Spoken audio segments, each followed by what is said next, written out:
Bienvenidos a esta emisión nueva de su programa Filosofía al Cubo. Aquí estamos Los el buen tres. Lupe, el buen Chava y yo, Arturo, para Bienvenidos. platicar sobre un tema muy especial. Ya.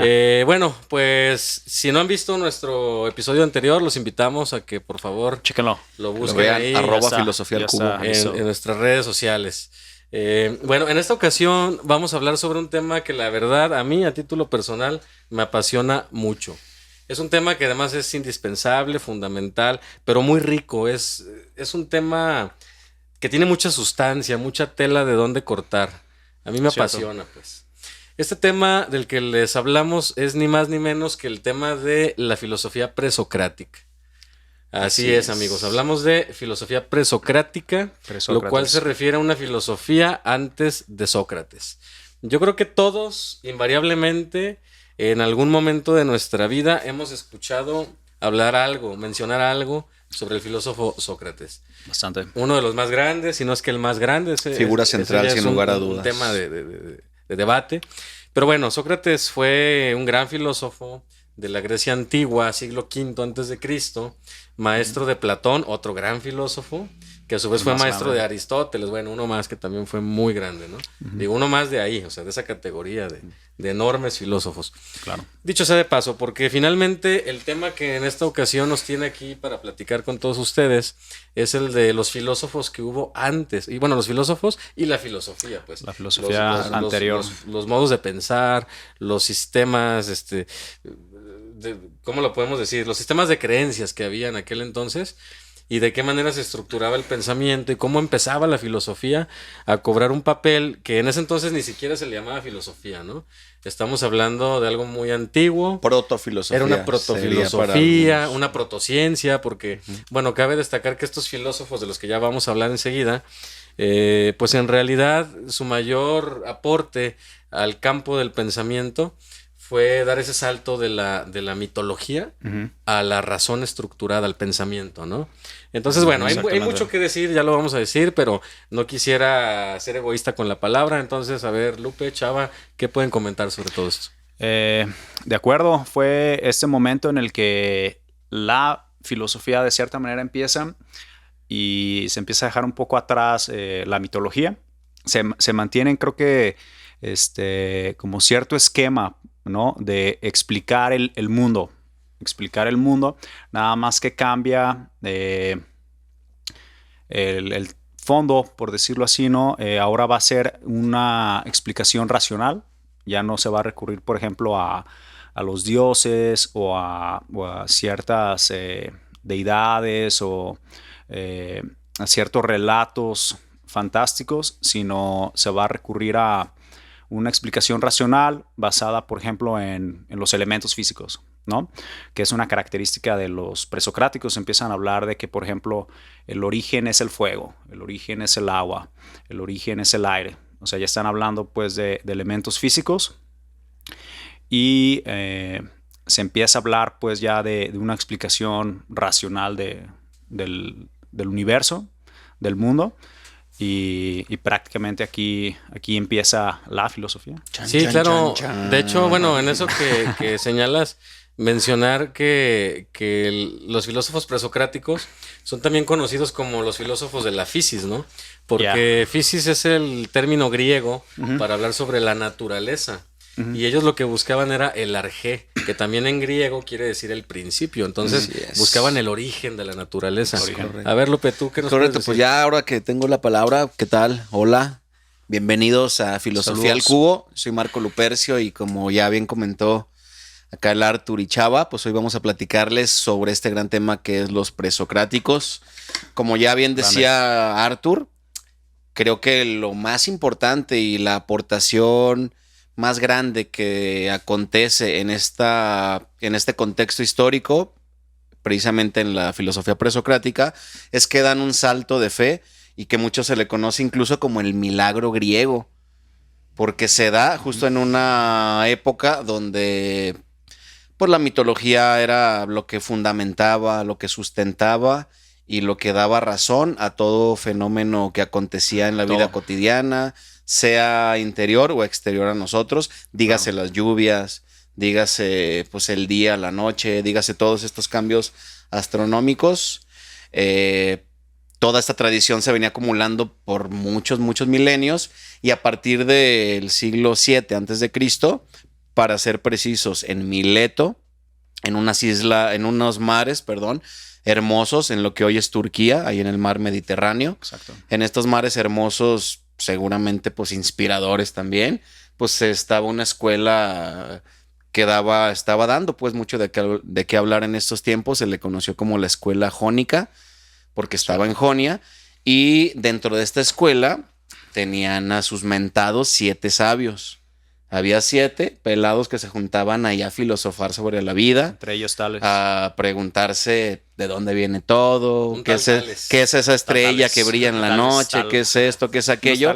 Dentro de esos 7 sabios, uno de ellos es Tales de Mileto. Exacto. Increíble, ¿no? La figura de Tales de Mileto. Es increíble, que hay que tomar en cuenta ahí que la filosofía. Tales era un navegante y un astrónomo, una persona que le encantaba y su interés máximo era hacia los astros. Él se inspiraba pues mucho y se intrigaba sobre todo bastante el hecho de saber qué estaba pasando allá afuera. Tales, digo, no sé por qué, pero había como una especie de tradición que se les ponía como un apodo a los filósofos. Claro, que Tales viene de Talasa, que significa mar en griego, porque él era un navegante, él conocía los mares y por ende conocía muy bien los astros. Entonces Tales es el primer atrevido que pone sobre la mesa una nueva postura, una nueva manera de explicar el mundo y por ende de explicar la realidad, la propia y la de todos. Y pues postuló ahí un origen pues bastante interesante que ya por acá nos pueden abundar un poco más. Sí. Fíjate que de hecho hay una cuestión muy interesante a nivel histórico sobre Tales de Mileto, y es el hecho de que él fue la primera persona en medir una pirámide. Y lo hizo mediante un método, pues, la verdad, muy ingenioso, muy hábil, que a lo mejor ahora y ya platicándolo nos puede parecer muy comprensible y a lo mejor hasta sencillo, pero a él se le ocurrió y a nadie más se le había ocurrido. Es increíble. Y la cuestión era esta, ¿cómo mido una pirámide, no? O sea, ¿cómo mido una pirámide? La longitud, pues, de la pirámide. Digo, no podía subirse. No había metro, no había... no, claro, no había tecnología. Era algo muy complicado. Entonces, se le ocurrió algo tan sencillo como decir, bueno, si yo pongo un palo en el piso, el sol se mueve, parece pues, ¿no? Con la sombra. Estamos hablando de especulaciones. Parece que el sol se mueve. Y entonces, conforme se va moviendo el sol, genera una sombra. O sea, sobre ese palo, genera una sombra en el piso. Esa sombra va cambiando de tamaño según el momento del día, ¿no? El movimiento del sol. Claro. Pero hay un momento dentro del día, dentro de ese paso del sol, donde la sombra del palo mide lo mismo que el palo. Y eso sí es fácil de medir, ¿no? Porque pues tienes un palo de, no sé, digamos 10 centímetros. Entonces es fácil medir 10 centímetros en el piso, ¿no? Aunque ese es un griego antiguo, ¿no? Ahí lo puede hacer. Entonces, cierto. Entonces lo mide y entonces repite ese experimento durante varias ocasiones. Y se da cuenta que sigue siendo el mismo momento justo del día en el que la sombra del palo mide lo mismo que el palo. Entonces dice, pues cuando sea ese momento del día, voy a medir la sombra de la pirámide. Claro. Y así voy a saber cuánto mide la pirámide. Que tiene su teorema, pues. Y de esa forma lo logra, pues, y lo mide y surge un teorema. Aquí lo interesante es esta cuestión de la observación, que es una de los principios básicos de la ciencia, y que empiezan con estos filósofos, ¿no? Exacto. Aquí sin duda parece que no están todavía separadas las diferentes disciplinas, como por ejemplo una astronomía de la astrología, o puede ser la misma filosofía. Cierto, pues, una filosofía tal, de la disciplina aparte. Mitología, por ejemplo, o una química de la alquimia, etcétera.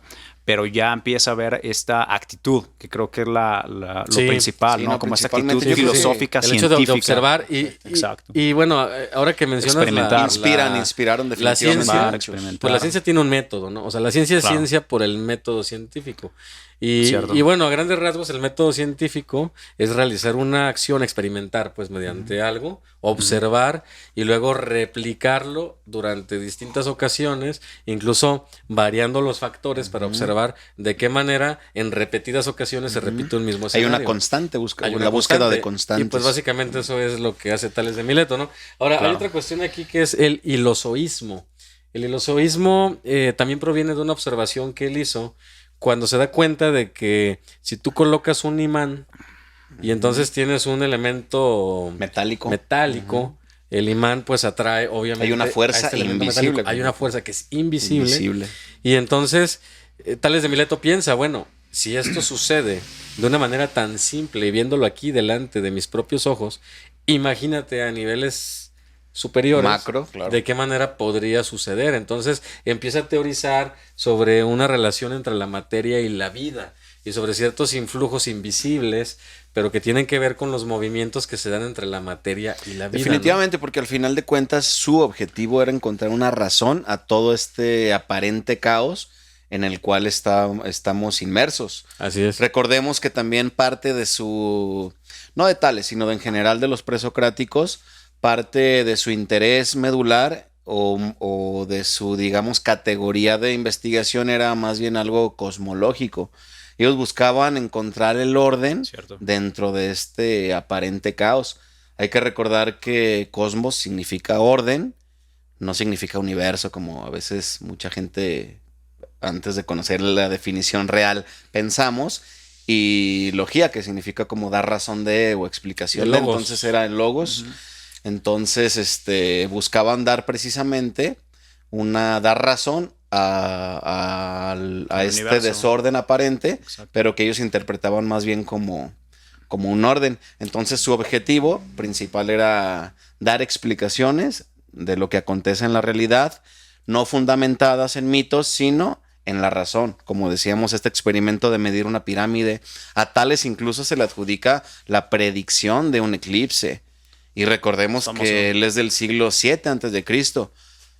Por ahí se narra que esta predicción la hizo en el 685 a.C.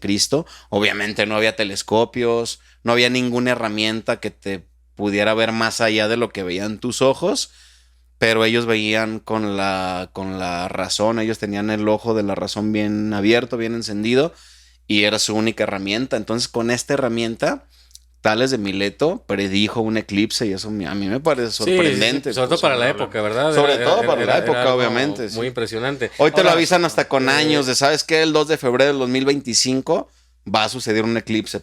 Claro, porque tienen herramientas que les permiten ejercer ese tipo de cálculos. Ahora, mencionábamos que los filósofos presocráticos son filósofos de la fisis que buscaban el arjé o el principio de la naturaleza. En el caso de Tales de Mileto no lo hemos mencionado, pero él proponía que el agua era ese elemento que le daba origen a todas las cosas, porque mediante este tipo de observaciones que él ya realizaba, pues en cierto punto se dio cuenta de que prácticamente en donde había agua era donde más vida había, ¿no? Por ejemplo, un oasis en el desierto. Es evidente que ahí hay mucha más vida que en cualquier otra parte del desierto. Entonces él ya proponía el agua como este principio, pero no el agua per se, sino hablamos del agua como una condición de la materia o del ser, por decirlo ya de esa forma, la cual es lo húmedo. O sea, es el agua como lo húmedo. Se requería de condiciones húmedas. Ahora, en esa misma línea, en el siglo VII a.C., es decir, 2 siglos antes de Sócrates, hubo otros 2 filósofos muy importantes. Me gustaría, no sé, Chava, si estás de acuerdo en comentar algo sobre Anaximandro y Anaxímenes, que son otros 2 filósofos también de gran envergadura, filósofos de la fisis, que buscaban el arjé y pues no sé qué, si te gustaría pues compartir algo sobre eso. Claro, son también importantes, son los filósofos que se consideran como la escuela de Mileto, ¿cierto?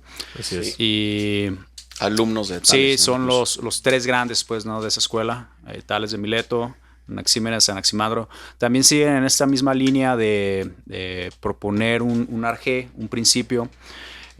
Para estos va a ser el aire. Y esta sustancia invisible, el aperón. Lo indeterminado. Exacto. Y muy interesante, ¿no? Sí, ese que también concepto ahí está, Anaximandro. Exacto, esa cuestión de...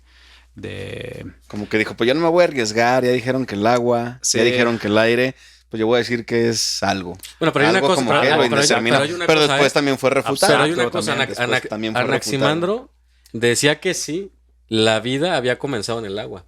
O sea, no rompía en ese Sí, sentido ¿no? con Tales de Mileto. Pero decía que, o sea, eso era la vida, pero no el arjé. O sea, no era el principio, porque hablar del principio es hablar más allá de la vida. Si bien la vida es muy importante, no lo es todo. Entonces, Cierto. aquí se habla de dos, o sea, es interesante cómo se empieza a hacer como una abstracción, ¿no? Ya no hablamos de la vida Ciertamente. como todas las cosas. Está la vida, pero hay otras cosas. ¿Cuáles otras cosas? Todas, cualquier tipo de cosa. Cierto. Entonces él decía, bueno, sí, la vida sí se origina en el agua, pero el arjé no. El principio no es el agua. Y por ejemplo, Y fue lo que él propuso como el apeiron. El apeiron. hablar del aire sería también como lo que comentabas de se necesita cierta condición, como por ejemplo en el agua hay vida. También en el aire probablemente lo intuían como se necesita el oxígeno, ¿no? Para que haya Sí, vida. Efectivamente. Anaxímenes habla sobre Y eso. por sobre ejemplo, el aire. en el agua hay, eso no lo sabían en la época, pero hidrógeno y oxígeno, ¿no? Entonces, como que apuntaban hacia, no sé si llamarle como ese método, esa abstracción, pues, ¿no? De hablar de los elementos de la vida. A lo mejor como de cierta química. Claro, y Fíjate, para de dar hecho, razón y fundamento cierta del ciencia. precisamente ni nada más ni nada menos que del origen De hecho, hay del todo, de la vida, la causa, vaya. Se menciona la hay un química, filósofo ya como de 2 siglos después de estos que hemos mencionado, que es precisamente Anaxágoras. Anaxágoras hablaba de esto que tú acabas de mencionar. Él decía, bueno, todo el mundo se está peleando, que si es el fuego, que si es el agua, que si es el aire. Pues yo digo que es todo. Es el agua, el aire, Sí, el los fuego. cuatro. Todos los elementos juegan todo el tiempo en una especie de semillas, ¿no? Él hablaba como de semillas, que ahora las entenderíamos como partículas, pues. Y él decía que esas semillas o esas partículas poseían una fracción muy pequeña de todas las cosas, pero se configuraban de cierto modo que predominaban unas sobre otras. Por eso en las puntas de los dedos teníamos uñas, porque ahí había un poco de todo, pero predominaba el factor uña. Entonces aparecían uñas ante la vista, porque ese material específico del que están hechas las uñas predominaba, pero ahí había un poco de cualquier otra cosa. Por De ejemplo, los otros elementos. sí, y elementos ya no solo entendidos como Más vaya en la elementos, proporción, es lo que pero- le daba la pero ya, no, identidad. pero ya no entendidos como elementos naturales solamente, ¿no? Hablamos de todo tipo y suerte de cosas. Por ejemplo, el cabello, la sangre, los huesos, las piedras, la tierra, o sea, cualquier cosa que pueda Mineral, existir, cualquier- minerales, cualquier tipo de cosa material. Él decía que todo estaba incluido en esas pequeñas semillas, ¿no? Bueno, eso por abonar a lo que mencionabas. Que digo, sobre- Empédocles un poco ya había englobado en sus 4 elementos, en su Empédocles, teoría de los 4 Empédocles. elementos ya había englobado en cierta medida Ujú. lo También que considero venían los 4. diciendo sus predecesores. Algo muy importante y muy maravilloso de esta época es que había como un sentido de competencia bastante sana en el que se iban refutando unos a otros, pero siempre con un ímpetu de ir avanzando. Sí. Hablábamos de Tales, que él decía que del agua provenía todo. Después dimos paso a Anaxímenes, que él decía que no, que del aire, porque el aire es lo que causaba el movimiento incluso de esas aguas que mediante Tales dos veía. movimientos, ¿no? Hablaba de refracción y hablaba de condensación. Exactamente, mediante esos 2 movimientos es que sucedía todo lo demás. Después llega Anaximandro, que dice que no, que más bien es del apeiron, es algo indeterminado, para después dar paso a, por ejemplo, Heráclito, que se le conocía como el oscuro, porque parece ser que Interesante su vida Heráclito. era bastante mística. Incluso él fue formado también con filosofías, igual que todos los demás, pero ya a partir de Heráclito un poco para adelante, también fueron, tenían pues contacto con las filosofías orientales, conocían a Confucio, conocían a Lao Tse, y toda esta, Confucio digamos, es el que inventó la confusión, ¿no? por ejemplo, si no hubiera confusión no hubiera nada, entonces gracias a Confucio estamos aquí. Tenían relación con... Tenían con relación otros con los pueblos. fenicios, había Por ejemplo, Tales. mucha vaya ida y vuelta de conocimiento de aquí y de Fíjate, una allá, cosa nada y más. eso era muy nutritivo también para la época. Pues. Una Sí. cosa que sí me gustaría nada más mencionar porque ahora que trajiste pues a la mesa aquí a colación al gran filósofo Empédocles. ¿No? Empédocles, sí. Antiguo, pues, presocrático. También, otro de los grandes presocráticos. A mí la verdad me encanta porque es como hasta muy poético. Tú incluso le haces honor con tu manera de tomar agua, ¿no? Empédocles. No sé de qué hablas, pero... Saludos a Empédocles hasta la antigua Grecia. Pero mira, a los Empédocles. no, bueno, mira. No, vaya personaje, sí, vaya personaje Empédocles. Bueno, mira, el agua es Tales de Mileto. Ya habíamos dicho.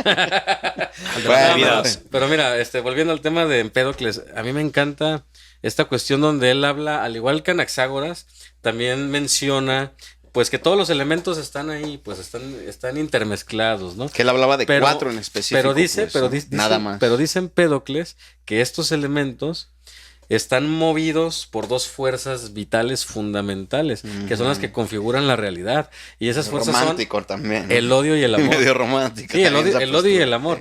Pero luego dice que el odio y el amor hacen una cópula, copulan, ¿no?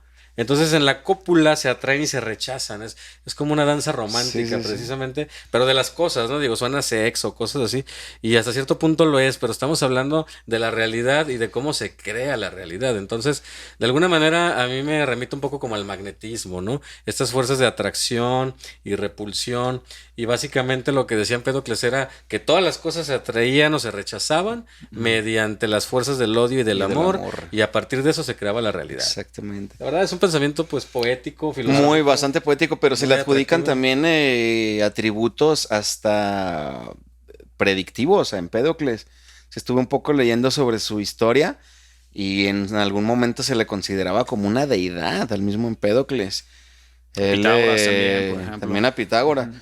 Pero Empédocles en particular, dicen que incluso tenía hasta unas sandalias de bronce que él se había hecho, que un día salió a una plaza a promulgarse él mismo como un dios, con una corona, que la gente lo buscaba, era como un político de la actualidad, que si lo ven en la calle la gente, o sea, fue todo un personaje bastante peculiar y muy, muy original, y el cual también hizo como cierto resumen de lo que estaba pasando anterior a él, que decían que el fuego, que el aire, que el agua, pues él dijo, ¿saben qué? Integrado. Sí, pero es más bien integrado, no es por separado, entonces es una... Oye, y ahora que... Es una aportación muy grande.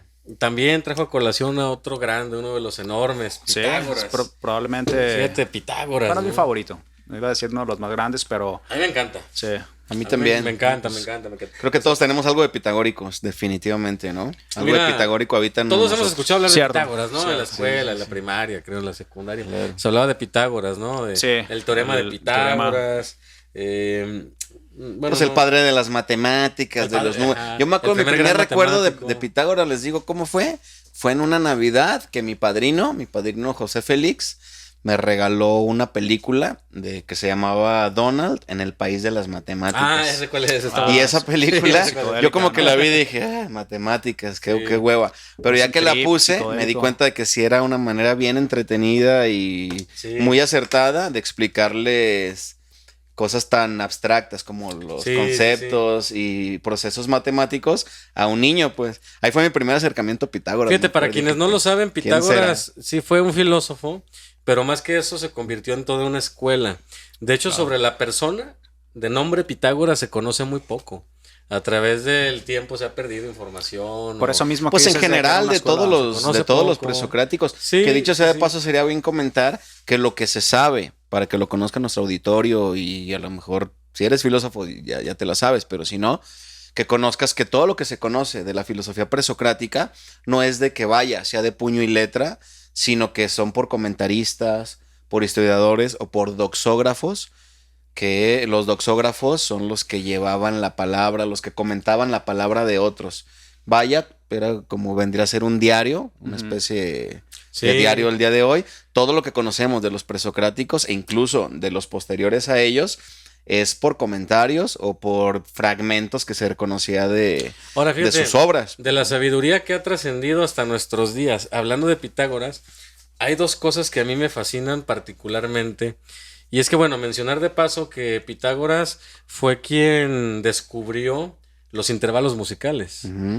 Los pitagóricos hicieron el experimento de dividir una cuerda en 2 y luego en 4, etcétera, e ir descubriendo las relaciones tonales que existían. Claro. Y entonces ahí se establecen La armonía. relaciones Son los armónicas principios de la armonía, que precisamente. después evolucionan Exactamente. hasta llegar a nuestra música ya de hoy en día, ¿no? El intervalo perfecto. A las leyes, pues, que rigen esa música, leyes matemáticas. La cosa es que Pitágoras o la escuela pitagórica, sí, era matemática, era filosófica, pero además era mística. Completamente. Y eso es algo no muy cualquiera interesante. accedía No cualquiera a ese accedía. conocimiento, Había mucho ritos- menos a esa escuela. Había ritos de iniciación, mira, por ejemplo, había un rito que la verdad... ¿A ti cómo te es- fue, por ejemplo, es- güey, cuando fuiste? Pues bueno, yo... En tu fíjate rito que de sí, iniciación. sí era muy, lo dirás muy de broma, pero complicado. durante mucho tiempo yo en las noches O en la escuela de música. leía los versos dorados de Pitágoras. Me gustaban tanto que hubo un tiempo que antes de dormir, yo por hábito leía los versos dorados de Pitágoras. Y bueno, la cuestión es... No, pero esta. vaya, si era un misticismo Había aquel. un ritual muy fuerte. de iniciación que consistía en un triángulo equilátero con una base de 4 puntos. Luego arriba 3, luego 2 y luego 1. Entonces el nuevo pitagórico tenía que jurar delante de ese triángulo equilátero. ¿Qué juraba? Bueno, juraba diferentes cosas, ¿no? Había unas muy absurdas aparentemente para gente de hoy en día, como no comer habas, ¿no? Por ejemplo, ellos O no comían como habas, no partir no comer un pedazo de pan de un pan ya partido, también Ajá, algo ese leí. tipo de cosas. De que, por ejemplo, Pero- también cuando se levantaba alguien de su cama, tenía que deshacer la figura que se había formado de la Exacto, silueta del sí, cuerpo sí, humano. sí. Y cosas Esas son medio como raras, ¿no? irracionales. Como no compartir Pero hay lo otras- que al conocimiento que ibas a acceder, mantenerlo hermético. Pero hay otras, Claro. por ejemplo, que son también incluso hasta poéticas, Esotérico, ¿no? como el También. hecho de que ellos decían que el ser humano tiene 2 oídos y una boca para escuchar el doble de lo que habla. Entonces está hablando de números, porque está hablando de una relación de 2 a 1. Pero además hay un sentido así como de reflexión filosófico. O sea, escucha, de verdad escucha para que puedas hablar, ¿no? Y luego otra era que solo se debe de hablar cuando el sonido valga más que el silencio. Ese tipo de cosas, pues, formaban parte de la filosofía pitagórica. Pero volviendo al triángulo equilátero, esta figura es conocida como la tetractis. Y cada punto de ese triángulo tiene un simbolismo. Por ejemplo, el punto que está aislado solo, el que está hasta arriba, en la cabeza, ese punto representa la unidad. Pero la unidad en el sentido entonces también como de la divinidad. Porque se sabe que El uno, de el lo uno, uno. los atributos de Dios, lo unitario. entre ellos es ser indivisible, ¿no? Entonces, Claro. ahí está la divinidad. Luego, los 2 puntos de enseguida, yendo de arriba hacia abajo, representan la dualidad. Es decir, la dualidad materia-alma.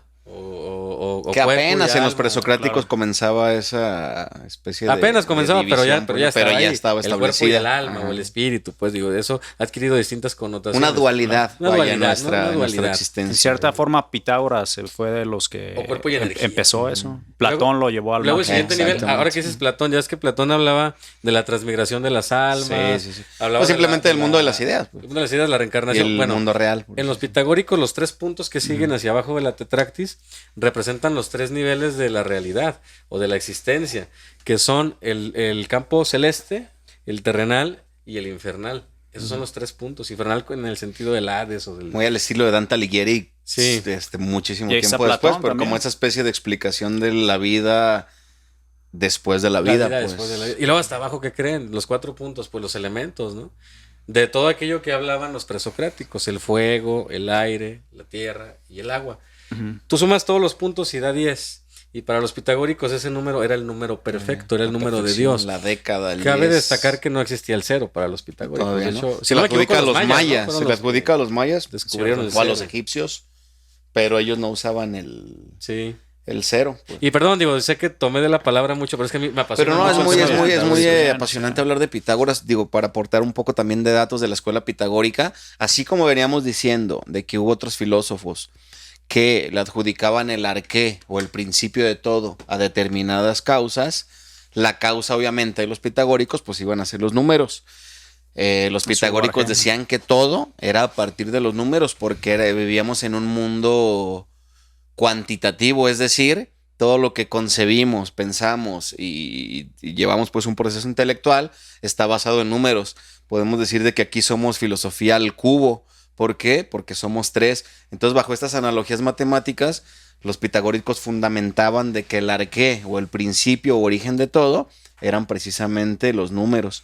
Otro de los datos que ellos aportaron que, digo, todavía hay debate en cuanto a eso, pues, ¿no? Toda la tradición presocrática y anterior a ellos pensaban que la Tierra era plana y que era como un disco que flotaba ahí. Plana, ¿no? Pues te digo que está el debate. Pero los pitagóricos que a ti tanto te gustan decían de que no, que debería de ser esférica porque la esfera era la figura perfecta. Esfairos en griego.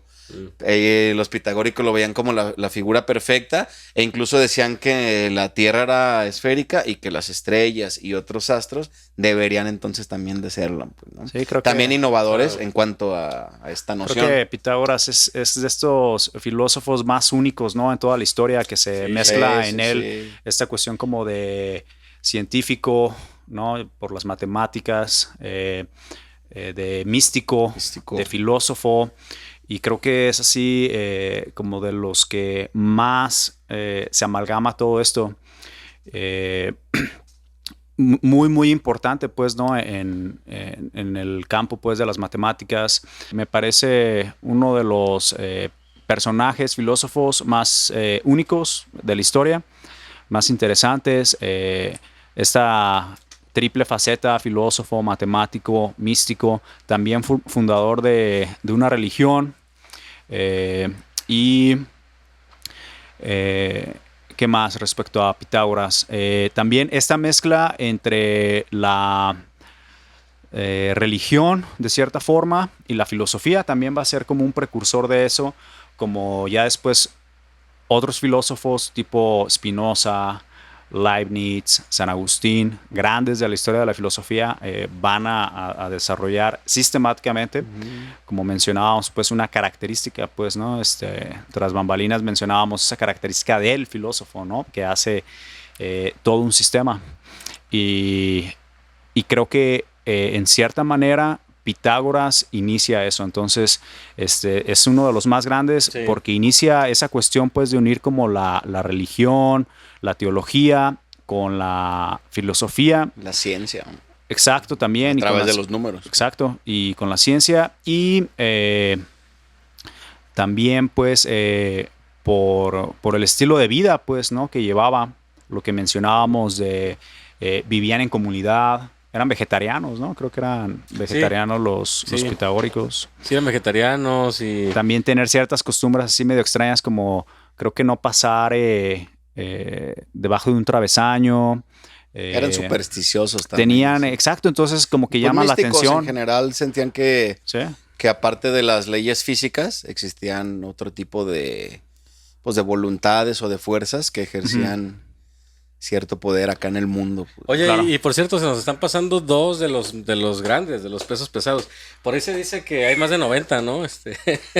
Se dice que, digo, eran muchos los presocráticos. Top 10, obviamente la historia es muy bárbara, la historia es leonina y siempre se cuenta la historia de los ganadores. Y obviamente siempre también los protagonistas de la historia son los que están al frente. Pero estos autores o pensadores de los cuales hablamos, a su vez también... Sí, son 8, ¿no? A su vez son como 8. A su vez también tenían una escuela, entonces seguramente tuvieron muchos alumnos que a su vez también... eran como los como el mismo pues. Zenón. Eran como los elitistas. Eran como, pues es como la selección. Todo el mundo conoce a Messi, pero no conoce al jugador B o C. Porque además de alguna manera sobresale, pues, Messi sobre quizás algunos otros, no sé, puede ser. Puede ser que sea, pues, ¿no? Pero en cuanto a la filosofía, digo, habrá otras razones, pero pues es toda una tradición y otro de los que se nos estaba pasando es Parménides, ni nada más ni nada menos, que era como, digamos, un contrincante, por así decirle, de Heráclito, ¿no? Heráclito afirmaba que todo está en movimiento, nada cambia excepto algo, decía. Más bien todo cambia excepto algo. ¿Qué? La ley del cambio, decía todo él, cambia, ¿no? excepto el Recordemos cambio. La tan dicha y tan trillada frase de Heráclito de nadie puede bañarse 2 veces en el mismo río, pues la segunda vez que emerja en él, ni el río ni él son los mismos. Por lo tanto, no es la misma persona ni la mismo caudal que está corriendo ahí. ¿Por qué? Porque todo está en un devenir constante, todo está cambiando, nada es estático, todo es movimiento. Y Parménides de Elea dice, no, al contrario, ¿no? ¿Sabes qué? Todo es quietud. ¿Por qué? Porque el ser no necesita ni tiene la capacidad de moverse. El ser, lo pensable, lo que es en esencia el ser, es como una esfera sin huecos y sin vacíos de no ser. Entonces, Claro. no hay nada que pueda suceder. Sí. Es muy complejo Sí. pensar en esta Básicamente idea. es un axioma, ¿no? Porque dice el ser es y el no El ser no es. Y no se puede seguir del ser, no se puede seguir el no ser, así como del no ser no se puede seguir. De la el nada no sale nada. ser. Exactamente, o sea, el de ser la nada es no y viene punto, ¿no? El ser es y punto. Sí, por ejemplo, Incluso no decía puede- que lo no puede pensable existir algo. existía, pues, ¿no? O sea, un elefante rosita Ajá. no existe en la vida material, en la vida tácita. Sin embargo, para un Parménides sí puede existir, si Ahora, lo puedes pensar, no negaba- en cierta medida ya existe. Pues, No es que negara el cambio, ¿no? O sea, decía, sí, no, sí está ahí el cambio, pero en apariencia. O sea, el cambio es una apariencia. Las cosas parecen ser diferentes, pero en tanto que siguen siendo y seguirán siendo. Además decía que el ser Sin duda. no se creaba ni se destruía, ¿no? Esto hasta me suena un poco a Albert Einstein. Solo se cuando hablaba transformaba, de la energía, solo ¿no? se interpretaban. Pues es que en ese decía, es que el sentido. ser es increado, es infinito, es absoluto, es indivisible, ¿no? Lo cual es una de las notas también de una de las notas constitutivas de... Bueno, creo que lo dije mal. Lo que quiero decir es que esto nos remite a otro enorme filósofo que no es presocrático en sentido estricto, porque es del tiempo de Sócrates, es Nietzsche. contemporáneo, Kant. No, pero la historia lo considera presocrático quizás por el peso de su filosofía. Y me refiero a Demócrito, pues, que hablaba del átomo. Y me acordé por eso de lo indivisible, ¿verdad? Exactamente, Porque de ahí el átomo parte era su- indivisible. De ahí parte su teoría. Es muy interesante y es otro de los presocráticos que no habíamos puesto aquí sobre la mesa, que no habíamos invitado Nos aquí a faltó. la charla. A Demócrito, que ellos son de la escuela de los atomistas. Demócrito a su vez es alumno de Leucipo. Leucipo funda esta escuela y esta corriente de pensamiento. Y básicamente su deducción científica desde el argumento filosófico era de que todo se puede ser dividido en una mitad. Por ejemplo, agarras una pelota y la puedes partir en dos y después de esa, un limón. De ese medio limón lo partes en dos y salen cuatro. De ese cuarto lo vuelves a partir. Pero ellos afirmaban que debería de haber una ya molécula, una parte ya indivisible, pues. Y ellos postulan el átomo.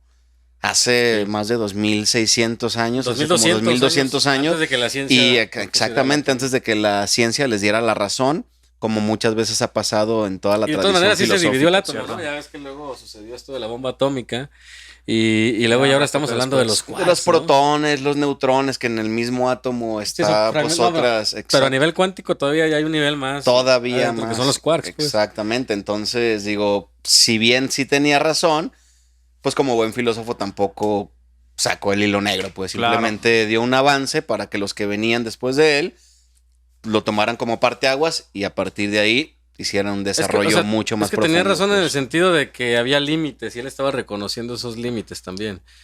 Obviamente eso cambió. Y muchas de las cosas, fíjate, yo pensaría que esto nos sirve como reflexión, ya trayéndolo a la actualidad, ¿no? Digo, ya hemos hecho un recorrido, sí, muy general, pero ahí más o menos hemos hablado de la filosofía Los presocráticos presocrática. más importantes. Pero hablando de ya del hoy en día, ¿no? De este tiempo presente, hay una reflexión, pues bueno, hay varias posibles reflexiones, pero a mí se me ocurre una que la verdad me parece pues interesante al menos, y es el hecho de pensar que todo aquello que damos por sentado, que creemos que opera de una manera o que funciona pues de tal o cual forma, a lo mejor hoy así es, a lo mejor hoy así funciona. Hoy las explicaciones que tenemos nos funcionan, nos permiten No son suficientes, por así sí, decirlo. pues nos ¿no? permiten- Dices, bueno, está bien. andar en el mundo, ¿no? Relacionarnos, ser parte de la sociedad y pues estar ahí entre la gente. Pero no sé, digo, incluso a nivel de industria o a nivel de educación, existen presupuestos que se han asumido como de manera dogmática. Y eso no quiere decir que el día de mañana no pueda cambiar algo de eso. No quiere decir que no se pueda hacer algún descubrimiento y de pronto ese átomo que parecía indivisible, alguien llega y lo divide, ¿no? Y luego sucede Definitivamente. alguna cosa más. Creo que toda la tradición científica precisamente viene en esta especie de superación hacia la tesis anterior, pues, ¿no?